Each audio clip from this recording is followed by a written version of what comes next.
Good morning, YouTube guys. I thought this morning we would just take a walk next to the house. It's a bit cloudy up there, as you can see. We had a bit of drizzle and it was great. Everything smells fresh and feels so fresh. We're sort of in between seasons in South Africa. We are in the end of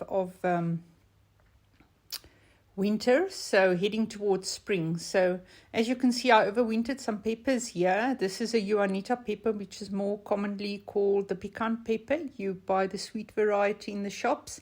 So it's trademarked, so I cannot mention the name. I'm sure you all know what that is.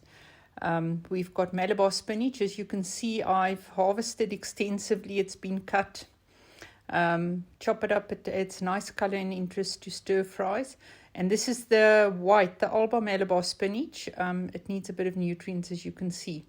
There's a bit of trace elements that are missing there, and I'll be making up some comfrey tea and putting it in there. You don't always need to be buying the most expensive nutrients. The chamallow kale, as you can see, has got a bit of raindrops, drizzle drops on. Huge leaves. More pecan peppers.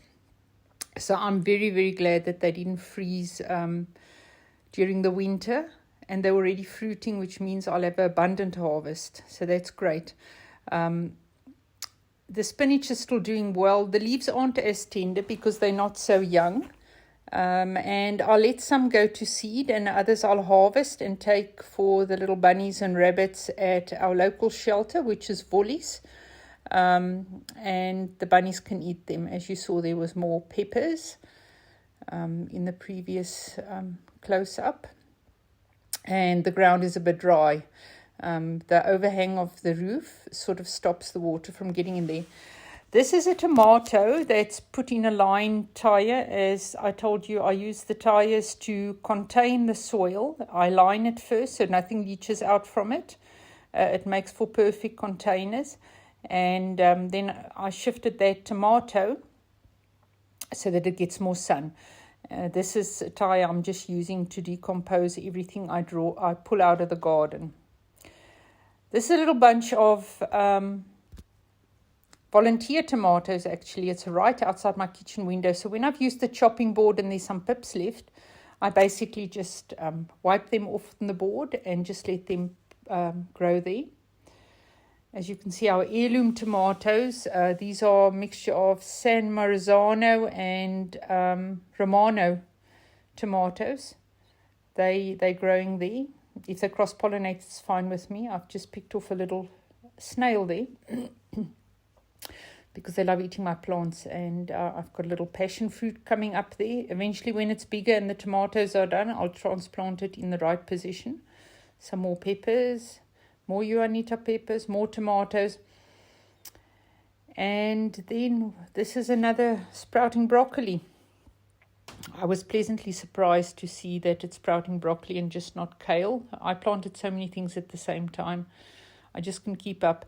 As you can see, the way I trellised up my tomatoes is doing well. It's cotton thread and it's anchored with the brick at the bottom.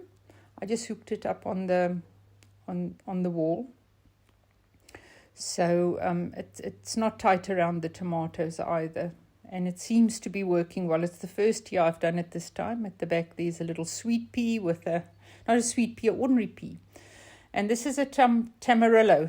The tamarillo tree has still got quite a lot of fruit on it, so once it's finished fruiting, I'm going to take the fruits, make new plants of them, and cut this one down because it's providing too much shade for the things I grow in this space, and it's a very sheltered space, so I'd like to continue using it.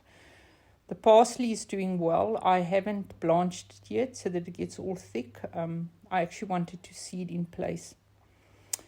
So more tomato blossoms. I am very, very happy about that. I can't tell you, because they paste tomatoes, and every Friday's pizza night in our house. So some sage. So that pairs very well with pasta. And then I just popped in a tomato over there. Potato. And it's growing well. I've got tomatoes on my mind.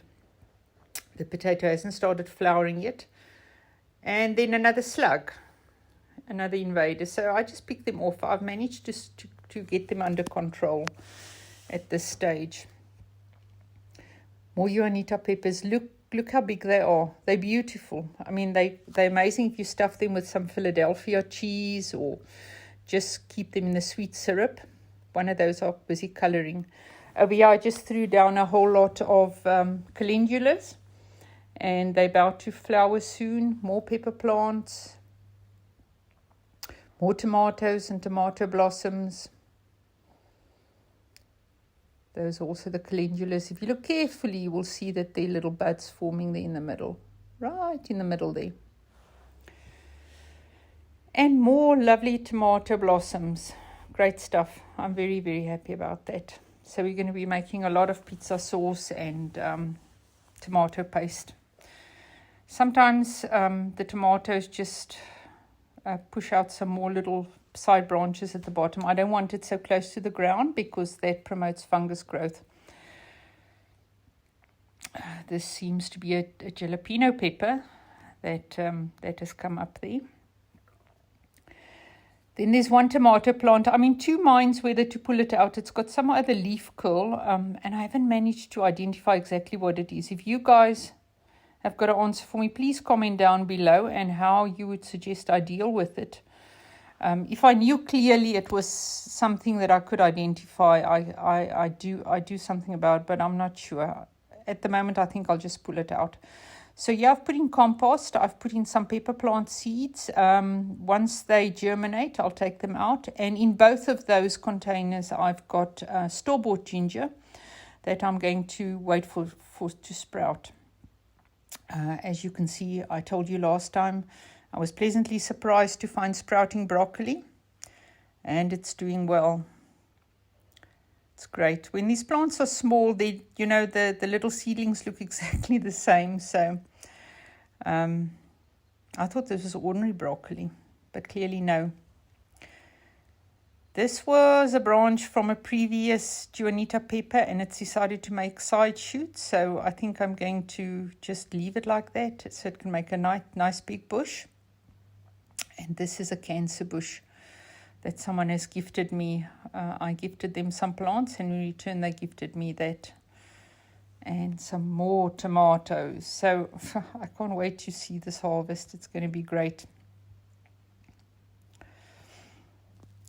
Then moving on, we've got some kale, some Chamelia kale, and these are my artichokes that I started from seeds. So I only expect them to be bearing flowers and, well, the fruit in next year. We'll see, maybe I'll be lucky. I just used the bricks to stabilize the long stalks. I planted sweet peas here for aesthetic effect. I think there was too much shade, so nothing much happened. Those are my pineapple tops. I started them from pineapples that I ate. And then there are more pepper plants, Juanita peppers. This is the front road. So I've used everything, even the front garden.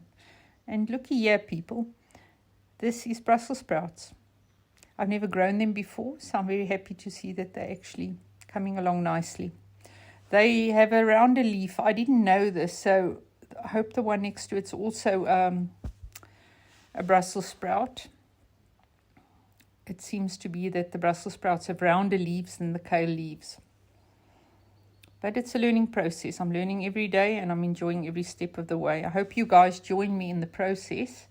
Subscribe and like, and I've got two playlists on my channel, the cats and the gardening, and I enjoy both equally. So please let me know which one you'd like to see more of. So some more celery, red Russian kale. Look how beautifully the color changes with the cold. Very soon that will be coming to an end as our weather heats up. And this is old spinach we have, so it has to probably be going to seed soon. On the side of the garden, we've got a passion fruit, actually two passion fruit vines that I want to cover up this horrible security fencing. It's really not nice. And then I've got some mulch I've put down. Any bit of leaves will will turn into compost ultimately. There is some more sage. And I've cut down these grapevines. They didn't bear a lot of fruit, and all they do is irritate the neighbor when the leaves fall into their garden. They're not so fond of leaves as I am. And these are tomatoes I have relocated. You can see they look a bit puny. They were too much in the shade. And I put the string underneath the root ball, just planted it like that. And I don't see any reason to do expensive staking. And then just removing the side shoots as I go along. I do that, look for pests, look for things I need to correct, and if there's powdery mildew, I remove those leaves as well. So it's all part of the daily garden tour. The 2 tomato plants I haven't staked yet. And then this stick you see is a curry leaf plant. I've cut it into various little pieces. When we transplanted it, the leaves didn't do great, so I harvested the berries, cut it, made cuttings from it. I'll show you how it's starting to make leaves. And these tomato plants I will stake later. Nasturtiums are doing great, and our borage is in between there. Makes beautiful little flowers. Looks very nice in little ice blocks, if that's what you are fond of. It looks very nice in a glass of white wine or a cold drink. More nasturtium flowers, different ones.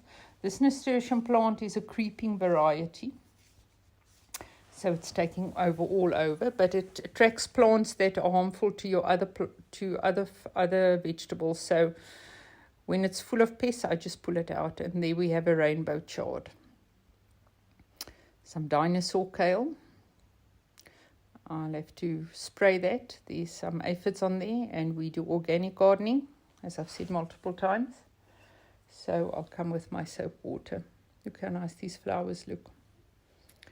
I really enjoy my garden. I can't wait for spring, and I can't wait for the harvest. Thank you for watching, and please subscribe.